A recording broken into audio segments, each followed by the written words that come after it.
fitness is, even more important than ever, I think. I am also a physical education instructor here in the department, and I've been teaching physical fitness classes since 2007. So it's been a long journey for me. I'm also a practicing martial artist. I started practicing Kyokushin karate in 1997.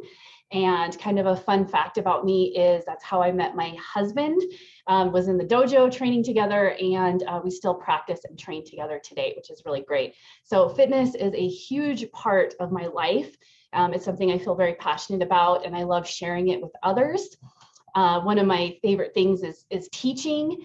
And over this last year with COVID, it's been so challenging trying to find new ways to teach physical fitness to our students, our faculty, and our staff. And I am so thankful that we have found how to use Zoom. This made our classes possible. So I am going to start today's session with a little bit of chair yoga to get you all kind of moving and get the blood flowing, kind of get your brains turned on. I mean, I'm sure you've had probably a lengthy morning already. So if you would like to turn your cameras on for this part of the session, I would love that. I would like to feel like I'm teaching a real class and I can see all of you out there. Of course, it's totally optional. I always want people to feel comfortable, but you are more than welcome to for this part of the class. So if you guys are ready, we're going to go ahead and start with some gentle stretches.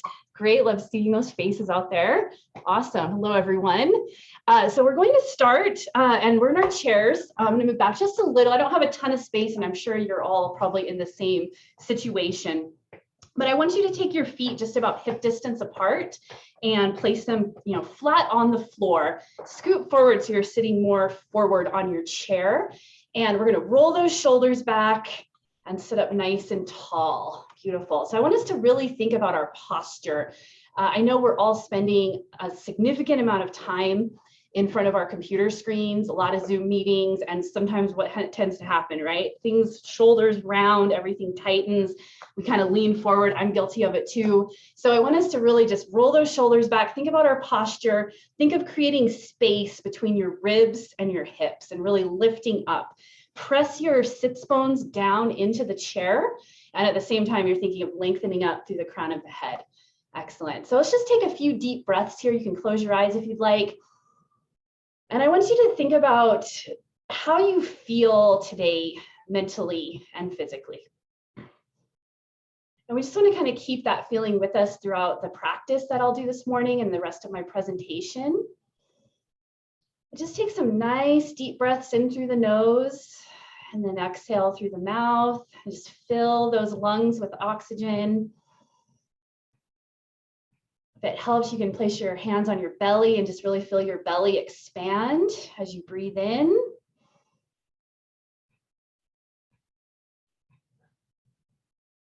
Just really center yourself for the next 40 minutes or so here. Good. You're welcome to open your eyes here. We're going to start from the top of the body, and then we're going to work our way all the way down to our toes. So starting with the neck, we're just going to start with some gentle side-to-side stretches, turning to the right, and then over to the left. Good. Just keep doing that just on your own there, side to side, just noticing any tension, any areas where you need to relax a little bit more. Just one more over to the side. And come back to the center. We're going to start with some circles here. I want you to circle your head around. Just smaller circles right now. Maybe like a little saucer-sized circles, not huge. And go the other direction. Sometimes it helps if you imagine your nose drawing a circle. We're going to slowly increase the range of motion. So thinking more at the size of a plate, all the way around. Good, and then you can just reverse and go the other direction.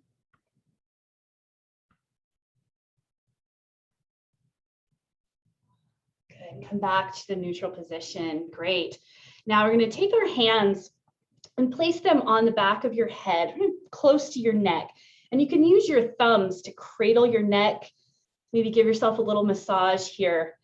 And I want you to bring those elbows in, like you're going to try to touch them together. Good.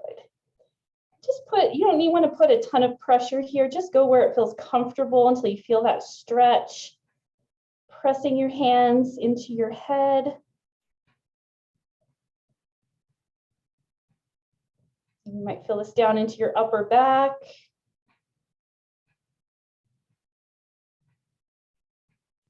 Oh, good. Now, we're going to move those hands down to the tops of your shoulders. You have our elbows here. That looks great. We're going to draw circles now with those elbows. Good. Just really opening up through your chest, your upper back. Again, you can start to increase the range of motion if that feels comfortable for you. And then we'll go ahead and reverse that as well. Bring it forward. Good, letting those shoulders round.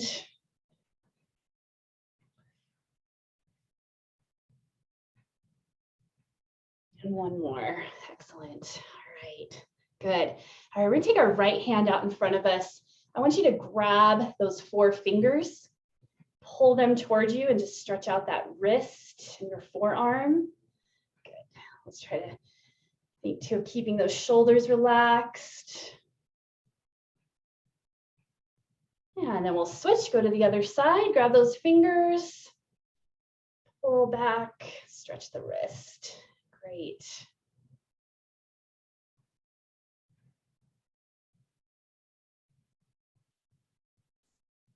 And relax. Nice. All right, we're going to do some seated cat-cow stretches next. So I'm sure some of you have probably done maybe some yoga before. And we're going to go ahead and just from a seated position, I want you to round your backs. And then drawing your hands on your thighs. I'll try to scoot back a little more if you can see more of my legs. And push your chest out. So you're just going to continue that motion. So round, draw the belly towards the spine, roll those shoulders, and then draw them back, push your chest out, stretch, you can look up slightly. Just breathe naturally here, working through with your breath. Feel a little stretch in your abdominals. I can feel mine today. I did a little ab work on Wednesday that I'm still feeling.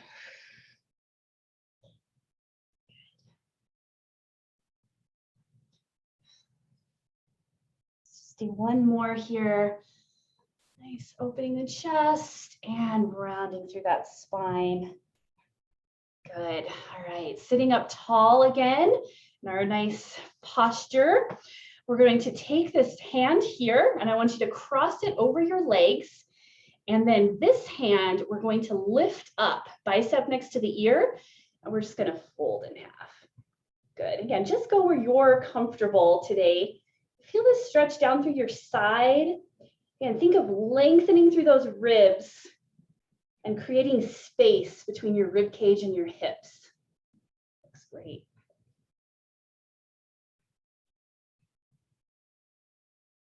And lift up. Now we're going to go into a gentle twist. So I just want you to reach behind here and you can hold on to your chair. Again, keep sitting up tall and just a nice twist. You're reaching that opposite hand on the outside of your leg. Make sure you continue taking deep breaths. You're going to unwind slowly, come forward. Great, and let's go ahead and do that on the other side, all right? So reach that hand across. We'll start with that side stretch. Now this arm will come up. Oh, good, fold in half.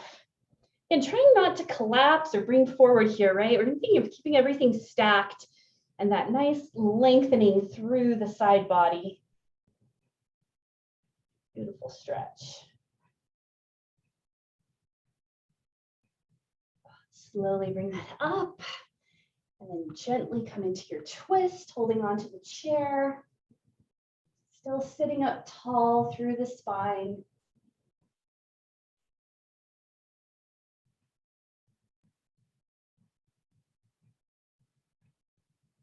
Very gently unwind and come forward. Great. All right, now we're going to go into the lower body. And I don't have a ton of space, so bear with me. I'll try to use a lot of verbal cues. But I want us to come into a sumo type position with the legs. So if you can open up your legs about double shoulder width, and my toes are going to be turned out, okay, on the floor. So turn your toes out. You're still seated at the front of your chair. Palms are going to be out, and I'm going to place those on the inside of my thighs. And I want you to sit up nice and tall here, lifting that chest, and actively press your hands into your thighs. And really let those hips open up. Okay, and this is a great one if you've been sitting for a while.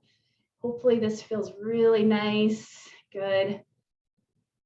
Really active position here where you're engaging those muscles. Good. Let's go just a couple more breaths.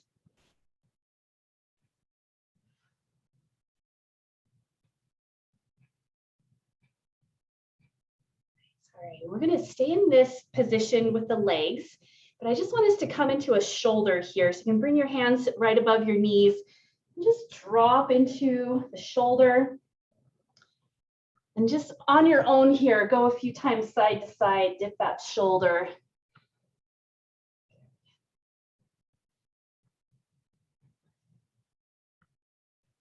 Feeling a little bit of a stretch through the side body as well as keeping those hips open. Back to the center. We'll bring it up. Good. All right. So next one, we're going to finish a little bit with the hip flexors and the ankles. So I want you to take your right leg and I just want you to lift this knee up. Again, go where that's comfortable for you. If that's difficult, you can assist and hold on to the leg if you need to, or if you want to test your strength a little bit, work those hip flexors, just hold that leg up. Good. And then while this leg is lifted, we're going to do some ankle rotations. You can see my foot there. So circle that foot around. Again, if you need to hold the leg, and you can go just wherever you're comfortable. Move that foot, go both directions, flex and point.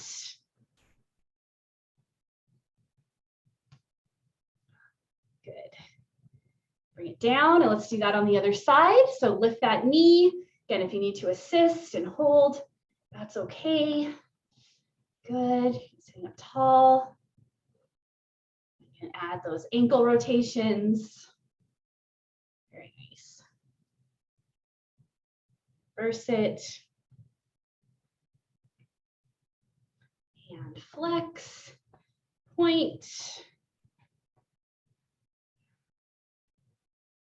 Good, relax. Awesome. All right, so just back in our seated position here, we'll just conclude our practice. Take one last breath in. I want you just to reach up high, stretch, reach your arms up. And then exhale. Good, beautiful. Thank you, everyone. You're welcome to turn your cameras off again if you'd like. I'm just going to go into the next part of my presentation, but I want you to remember that feeling that you have after doing those exercises and kind of keep that with you throughout the morning. So I'm going to go ahead and share my screen. There it is. All right. So physical fitness for mental health. I wanted to start out with a quote from one of our students. We've been, again, offering Zoom fitness classes for the very first time over the last year. And I asked for my students to send testimonials to me about how that has impacted their mental health. And one of our students said this: "Fitness has helped me in many ways. With going through a pandemic and online school, I got very caught up and stressed out with everything. But once I found my passion for fitness, it has become an outlet for my own good. I wish I would have found my passion sooner, but I am glad I have found it now." And I love that. I feel like that is, really what we're all here for, is to help our students be more successful in all areas of their life. So I'm going to go ahead and just briefly cover the different types of fitness and then how we can use that to improve our own mental health. And I'm sure most of you are familiar with the different kinds of fitness that I'll talk about today. We have cardiovascular fitness, and that's the capacity of the cardiovascular system to supply oxygenated blood to working muscles. So anytime you get that heart rate up, right, and you want to maintain that increased heart rate. So you can do activities such as running, walking, hiking, swimming, biking. There's so many different ways to increase your cardiovascular fitness. And a good kind of goal is to keep that 60 to 70% maximum heart rate for at least 30 minutes, 3 to 4 times a week. And that's where you're really going to see those benefits of cardiovascular fitness. Some of the physical benefits right away, it prevents blood clots, reduces high blood pressure, prevents heart attacks, and it also prevents insulin resistant syndrome or diabetes. So right away, there's so many physical benefits to cardiovascular fitness. And then we have strength training. And this is, of course, my favorite way to strength train. I've been teaching strength training classes for many, many years, and I love to use free weights, kettlebells, resistance bands, my body weight, basically anything that's going to add that resistance on your muscles. It's going to help increase that lean muscle. Strength training will help you decrease body fat. So if you're looking to change your body composition, you definitely want to include strength training into your fitness routine. The cardiovascular training on its own will not be enough. You need to add in that weight training. This will help you improve your muscular strength and endurance. So for example, like how long you can hold a plank or how many squats or push-ups you could do in a minute. It's going to be your muscular endurance. And then the amount of weight you could lift, for your max reps, that would be, your muscular strength. So both of those are important when you're doing strength training. Some of the other immediate benefits, you'll feel improved self-confidence and self-esteem. When you feel good about yourself and how you're looking and how you're feeling, you're going to have that, improved posture, and that self-confidence will come through automatically. And to get the benefits of strength training, it's recommended that you perform strength training exercises 2 to 4 times per week to really get the benefits. So think about how you can organize your schedule to include both cardiovascular training as well as strength training. Okay, my next slide, there it is. So then we also have our mind-body awareness. And these are exercises such as yoga, so with a little bit of what we just practiced, meditation, Tai Chi, possibly things such as bar, which is really becoming popular again, Pilates. And all of those types of exercises really help you connect your mind with your body. So maybe you realized while we were going through those stretches, how you had to kind of think about what you were doing. As I was giving cues, you thought about, lengthening through the spine, engaging your core. You're really connecting yourself with your body. If you think about maybe, if you've ever just run on a treadmill for a long time, listening to music or watching Netflix or something, you're not necessarily thinking about your body or what you're doing. You're just, exercising. That's a little different than when you're doing yoga and you have to actively engage into a pose and contract those muscles. So it's, different types of exercise, and they both have their benefits. Yoga has been scientifically proven to reduce stress by lowering cortisol levels in the body. So we know that that is definitely something that is beneficial when we come to talking about our mental health. Tai Chi, one of the really great benefits of Tai Chi is that it improves your balance. And as we get older, that is something that we want to maintain. So Tai Chi is really great for that. So why is exercise so important for mental health? What else do we know about this? There's new studies coming out that show a clear link between fitness and improved mental health. Low physical fitness is showing an increased risk of depression or anxiety. And it's significant that it's the combination of cardiovascular fitness and strength training that contributes to a positive association with mental health. So it's really important that we're getting both kinds of exercise to get the most benefits. So what is stress? We've talked about stress. You probably are all feeling stress after a long week. I've been feeling stress this week. I've got a final exam that I'm taking later today for a graduate class. Definitely has me feeling stressed. Some of you may have other, presentations today or things at work, family life, you're feeling stress. Stress is an unpleasant physical or psychological reaction to situations that are perceived to be challenging. And this can result in anger, irritability, sadness, or nervousness. You may also have a physiological reaction, such as maybe you start sweating or your muscles tense up, you start grinding your teeth, maybe your heart starts pounding faster. You have these unpleasant physical reactions to these stressful situations. So how do we deal with that stress? Well, one way to deal with stress is to exercise. And again, it's scientifically proven that exercise reduces stress. And one way that this can be explained is if we think about the fight or flight response. And I'm sure most of you are familiar with that. So the fight or flight response is an automatic physical response that our body does when we perceive a threat. We're either going to turn, take it on and fight it, or we're going to run away in the opposite direction, right? So if you think about aerobic exercise and you hop on a treadmill or you run outside to, go run through your neighborhood, that emulates that flight response because it gets your heart rate up and you're going to maintain that increased heart rate. And it lets your body know like, oh, okay, this is a stressful situation. Now this is how I'm going to respond to it. And so that's how you're going to get those benefits from exercise in light of a stressful situation. When stress becomes negative, when we start seeing those negative responses to stress, where we have a weakened immune system or spike in blood pressure, higher risk of heart attack or stroke, that's when we have stress over a long period of time and we don't ever really find a way to respond to those stressful situations or those stressors in our life. So, next time you feel stressed about something, go for a quick run or a brisk walk and see if that doesn't help you feel, better after you engage in exercise. And the American Psychological Association here, they say these are the percentages of how important these factors are for stress. So you can see that exercise is 50%. So it's a pretty significant percentage of how important exercise is when it comes to dealing with stress.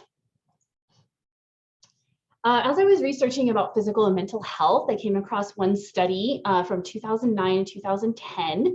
And it was a UK study of over 150,000 adults, ages 40 to 69 years. And this study included fitness assessments and questionnaires on anxiety and depression. So they had a cardiovascular assessment and they also had a strength assessment. And then they asked them about their anxiety and depression. And they followed these same participants for 7 years and assessed their physical fitness and mental health. And at the end of those 7 years, there was a clear correlation between the physical fitness and the mental health. And the results showed that those with low cardiovascular fitness and muscular strength were 98% more likely to experience depression and 60% more likely to experience anxiety. And again, notice how it was both factors were important. The cardiovascular fitness and the muscular strength fitness were both assessed to determine, their levels of anxiety and depression. So that's kind of showing us that there really is a clear link between physical fitness and mental health. So here's another testimonial from one of our GBC staff, also a PEX student. PEX is just our physical education courses. So that's what I mean when I say PEX. And this student said that yoga in the fall was perfect for reducing anxiety. It came at the perfect time because even though COVID-related concerns dominated the news, still being able to come to the fitness center with reduced class size made me feel connected to others.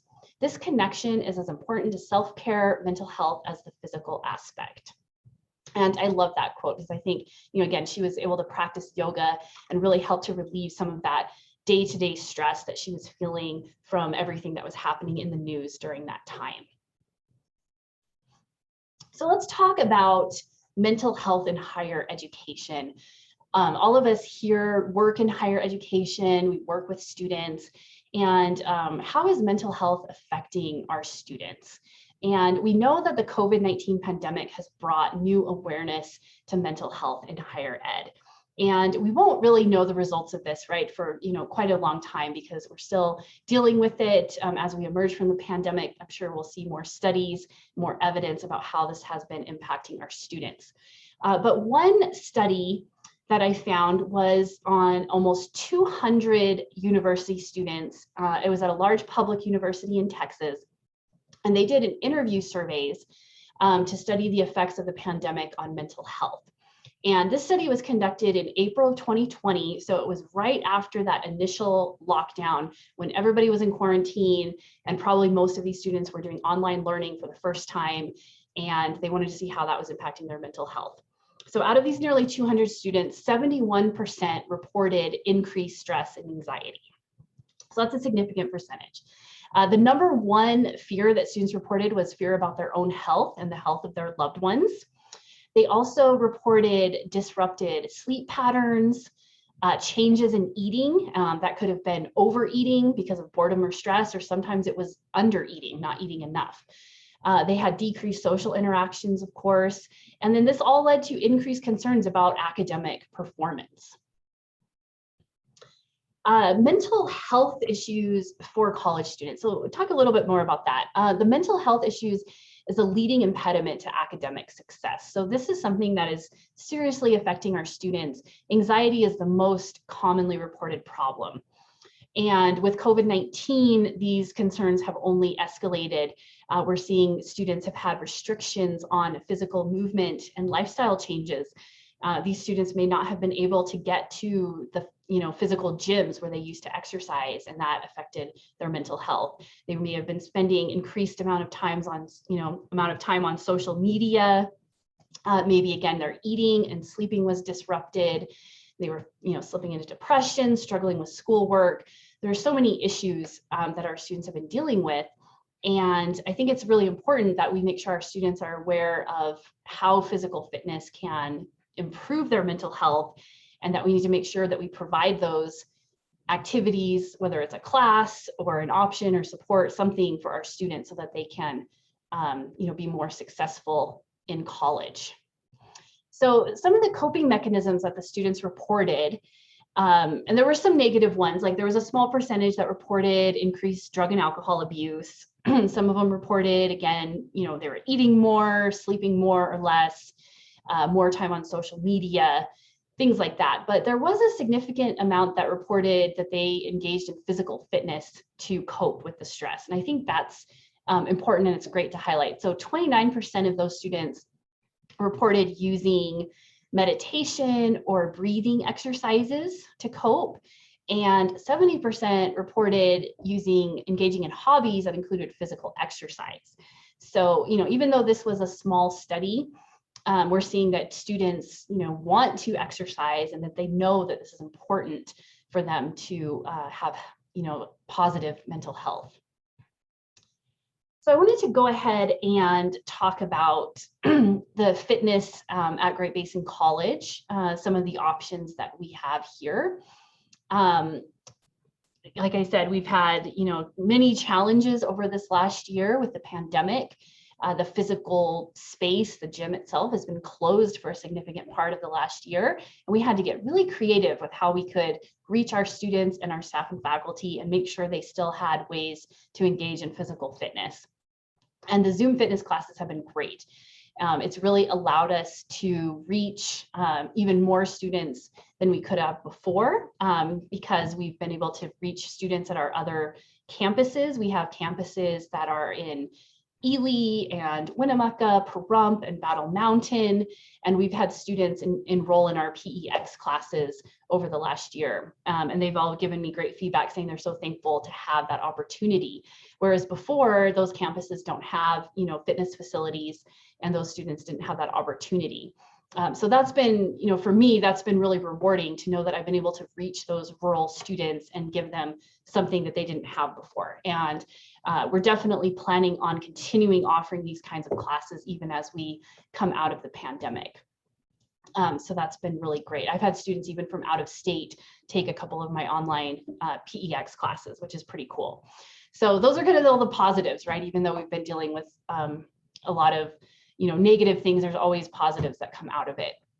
Of course, we're excited. We've been able to bring back our in-person fitness classes this spring, which is really great. And, people enjoy that social connection as well. I don't know if you guys, like to go to group fitness classes. If that's something you enjoy, I'd love to hear about it, what your experiences have been. But for me as an instructor, it's really great to connect with people, in that live setting. And that's something that I think also contributes to that increased mental health. Providing, gym memberships for our students and faculty and staff is really critical. We also have classes here at GBC that we offer for youth and for seniors in our community. We collaborate with the continuing education department and offer non-credit fitness classes. Like I said, I do martial arts, and so I teach a youth karate class here on campus, which I really enjoy. I also taught that class through Zoom for many months over the winter, and that was pretty fun too. It was totally different, but again, it was great just to see everyone, wanting to make that commitment to their physical fitness. A lot of our GBC staff have enrolled their students in those classes, and it's rewarding to see, families engage in physical fitness together. We have Tai Chi here at GBC, and a lot of our seniors in the community really enjoy taking that class as well. Again, it helps them with their balance and their overall strength and endurance. And it was very exciting to see that class reunite for the first time this spring after the shutdown over the winter. And they were so happy to be here. Even with the masks, you could just see their eyes like light up because it meant so much for them to be together and to have that, that group fitness experience. So that's why I love what I do, obviously. It's really great. We have a beautiful campus here at GBC for walking. I don't know how many of you have been to the GBC campus, but it's beautiful. This time of year, we've got all of the spring trees blooming, and it really does encourage you to get outside during the workday and take a walk. And I think that really helps us all with our mental health too. So those are just some examples again of how we really try to provide fitness opportunities for not only our students, but for our staff and faculty as well as our community members too. So how can you be more active? Hopefully maybe you already are, you have a workout routine, that's great. But we still spend so much time, sitting in front of these computers. And, even myself, I, exercise and teach classes during the day, but I also spend a significant amount of time at my desk. So it's important that we, make that balance throughout the day. And it's really just about making small changes. We're not talking about, going out and running a marathon tomorrow. You don't have to do that. Just think about doing small things. So just standing up at your desk and taking a break, walking away, get a drink of water, make a coffee, whatever that is. If you have, maybe a standing desk, if you're fortunate enough to have that in your office, you can alternate between standing and sitting throughout the day. That's important because we know the sitting is one of the worst things for our health, right? It's sitting for long periods of time. So anytime you can stand up and take a break, that's going to be helpful. The stretches, like I just did for our class at the beginning where we did some of the yoga stretches, you can do that stuff while you're sitting at your desk. If you're in a meeting like this and you I start feeling a little tired, do some neck stretches, some rotations, whatever you need to do, shoulder rolls, and that, can help you really focus for the rest of the day. Get outside and take a walk, especially if you have nice, weather, getting into the springtime. And if you have a coworker or someone to walk with, even better, because I think that will help with the accountability, right? So if you have someone say, hey, we're going to take our break today, 15 minutes, we're going to go outside and walk around. That's going to be a really great way for you to get some extra steps in with your day. And also could give you some time to connect with a coworker too. So you have that social connection, which is also, I think, really important.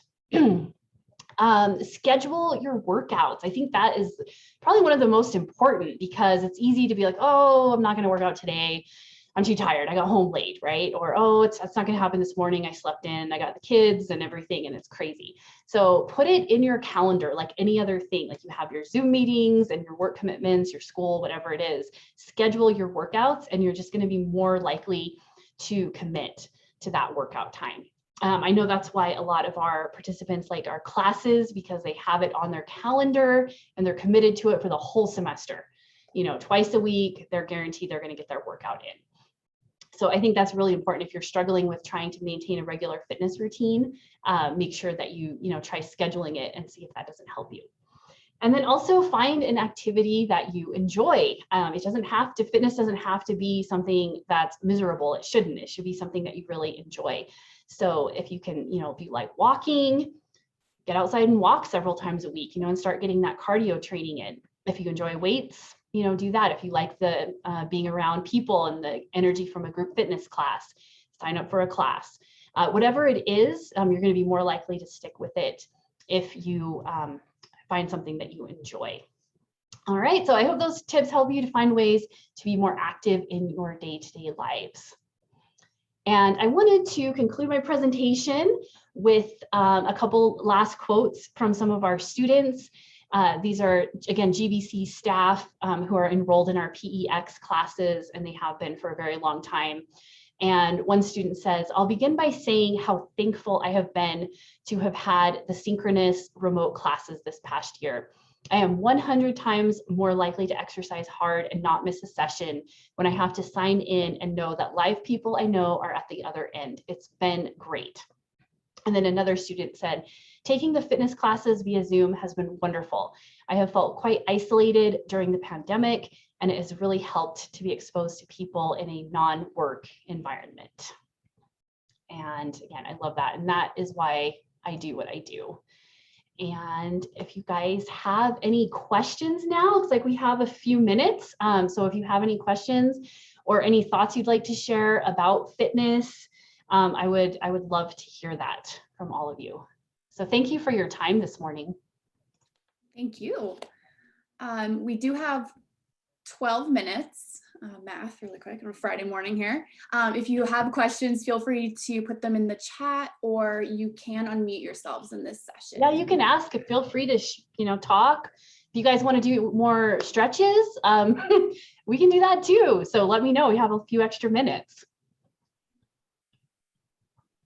I'm definitely in for more stretches. That felt great. Well, thank you. Hey, Jennifer. Hey, Brandy. I really like the idea of scheduling the workout like Natasha said. I work full-time at the University of Nevada, Reno, and I'm a full-time student, and I'm a mom. So finding time to work out is tough. Yes. Do you have any other tips for managing and making sure you prioritize your physical fitness? Gosh, that's great. I mean, I think, finding the right time as well, because, some people are, really like working out in the morning, and other people like working out at night. And there's no like one is better than the other. It's really just finding whatever works for you. So if you're a morning person, you can get up before the kids and get, 30 minutes, 20 minutes. It doesn't even have to be, a significant amount of time. And just, make sure again that you schedule it. I think that helps. Or like, I said throughout the day, like, getting up and taking a quick walk, if you can get 15 minutes in, it's better than nothing. Any type of movement is better than no movement. So even if I only have time for a 20-minute workout, it's better than nothing. So just do it. It doesn't have to be like an hour. And you can see like with the cardiovascular, to get the benefits, you need to do at least 30 minutes to keep that heart rate up. But, a lot of times when you're doing strength training, if you can get in like a 15-minute hit, like kind of a short, fast, intense workout, you're still going to get a lot of benefits from that. Thank you so much. Thank you. Jennifer, we have a question. Do you have any free resources for more yoga or other kinds of workouts you can share with folks? Well, I just, I found a lot of stuff just on YouTube, of course, is to get some ideas for the stretches, stuff that I always do. I do anyway. We have an amazing yoga instructor named Stephanie Davis. She's also one of our social science faculty, and she's been teaching a chair yoga class via Zoom. It's one of our new Zoom classes that we've offered at GVC, and that's been really great. And I've gotten great feedback from the students that they love that class, and she teaches it at lunchtime. So it's just a 30-minute chair yoga that people can do right in their office. So it's super convenient. So yeah, I would say just look online. I mean, I'm on Instagram and I follow a lot of social, fitness influencers and get ideas for fitness through there too. There's been so much out there, especially with the pandemic. So many free classes that are available, which is in one way, it's kind of, we're competing against all this free stuff, right? We're trying to get people to register and pay for a class, and then you can find so much free stuff out there. But one thing I think that's great about if you can take like a class with someone is you really get that one-on-one connection where I know my students' names, I know, I get to know them and I can help them customize their workouts and things like that. Whereas if you're just working out with someone online, you don't get that one-on-one connection, which I think is so critical. Awesome, thank you. Another question for you. Okay. I often feel so tired after a long day and I'm not a morning person. Very relatable. Me too. What do you recommend eating or drinking before working out to give that boost? Oh, that's good. A nutrition question. That's good.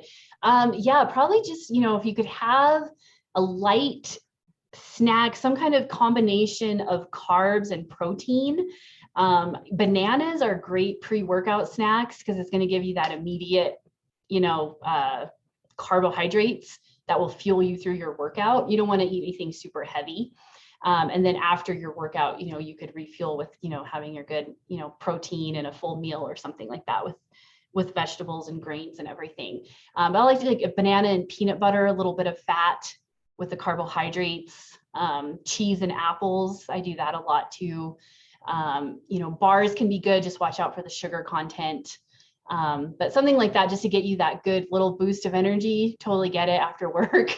I always try to work out maybe before you get home and sit down and get on the couch and get too comfortable, because then nothing happens right after that. So yeah, that would be great. Yeah, I hope that helps. Drink lots of water too. I mean, hydration. Sometimes you feel like you're hungry, but really you're just dehydrated. So I would say drink plenty of water throughout the day.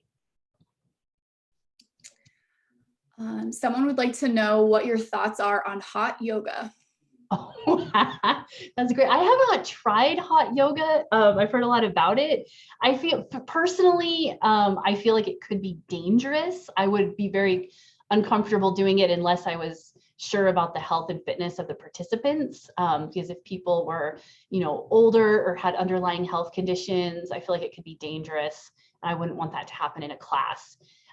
In my experience in my classes in here, people get hot quickly when we start working out, and we always get the doors open and the fans going and try to keep it at a decent temperature. So I don't know. I guess if you like that sort of thing, it could be okay. I would just say be careful, hydrate. I hope that helps. All right, we've got 6 more minutes, so maybe. Yeah, no problem. You're welcome. We have a minute or two for a couple more stretches. I think folks really liked that. If you feel like there's enough time for that, or absolutely. Questions. Yeah, I love it. And anyone else out there? I mean, I have questions for you guys. Are there any other like fitness instructors out there or fitness professionals? Anyone have any like tips on how you survived COVID? I would love to hear your ideas, because like I said, we've been, it was like seriously like we got to get creative quick. How are we going to teach these classes? And it's been interesting. So I would love to hear anyone else's thoughts. If anyone out there has anything to add, you can put it in the chat, whatever. But if you guys are, while you're thinking about that, I would be, Jill, go ahead. You have something to say? Hi, I'm the programming coordinator for fitness and recreational sports at UNR. Awesome. Nice to meet you. Nice to meet you. Yeah. And we were also closed for a good portion during COVID. And I think you touched a lot of good points on fitness and during that time and how important it is, mental health and all those things. So yeah, very nice presentation. I really enjoyed it. I think my one tip for people getting started or just during this time is kind of like you mentioned, start small. Don't try to look at the big picture of what you want. Just make it a little habit, even if it's there's been a good presentation here on campus on tiny habits. And one of those was, after I brush my teeth, I'll do 5 air squats. And so if you just start with 5 air squats after you brush your teeth every day, or something along those lines that just can give you that habit to start building, and then you can always build from there. Awesome. Thank you for sharing. Yeah, I agree. I think that's so critical is don't think, oh gosh, I need to lose 30 pounds. No. Don't think about it like that. Think of like little steps. I want to start being more active, or, I want to start making, one change in my diet, or I'm going to drink more water every single day. And then those little changes will slowly, lead to bigger changes. And it's about making a lifestyle change. It's not about a quick fix or anything like that. So Yep. You can find ways to make fitness a regular part of your everyday life. And then that's where you're going to see those long-term benefits of having, reduced stress, less chance of depression and anxiety and all of those things as well. So yep, it kind of snowballs. But I mean, it can be simple as telling yourself to put on your tennis shoes. You're just going to start with putting on your tennis shoes. Yeah. Even if you don't make it for the walk, you made the first step. Absolutely. I think that's great. Yeah. Thanks for sharing, everyone. Of course. I enjoy this. So I guess we do have 3 minutes. So we could do a couple more stretches. Everyone loves it. I love it. Okay. I was going to have you guys do squats, but I didn't quite have the space. So I thought, well, I better just take it easy. So let's go ahead and sit back in your chairs then. I'll do another hip stretch that I like that I didn't do at the beginning. We're back in our posture, sitting forward on the chair, feet planted on the floor, hip distance apart. Let's take that right leg and just cross it over the leg here. More my leg, here you go. And if this is uncomfortable, you can just cross the ankles and allow that right knee to drop to the side. So just let that hip open up there. And again, if you have that flexibility and you want to bring that leg up, just let that hip open up. And then you can add in some ankle rotations again here. Circle that foot around, flex. And the hips definitely get tight from the sitting. So really want to open up those hips when you can.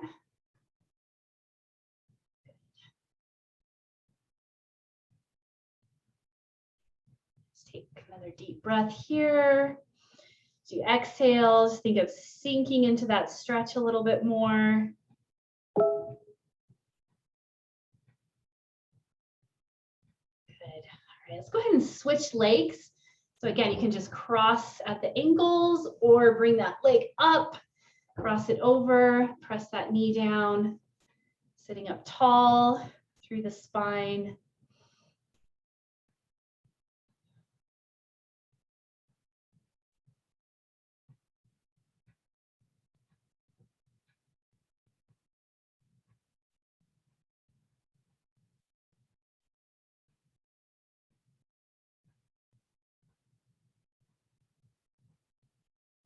Just relax.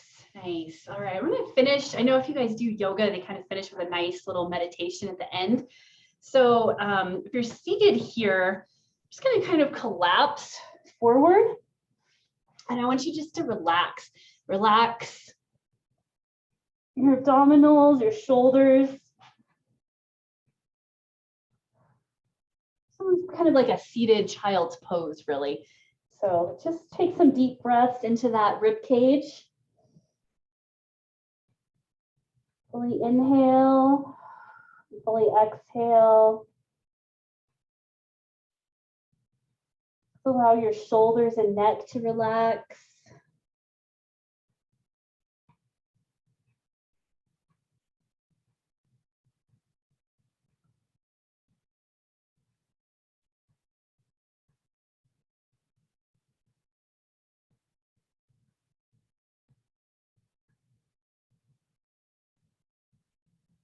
And just very slowly, because I know we're running on time, just roll yourself up, roll those shoulders back a few times, opening up the chest again.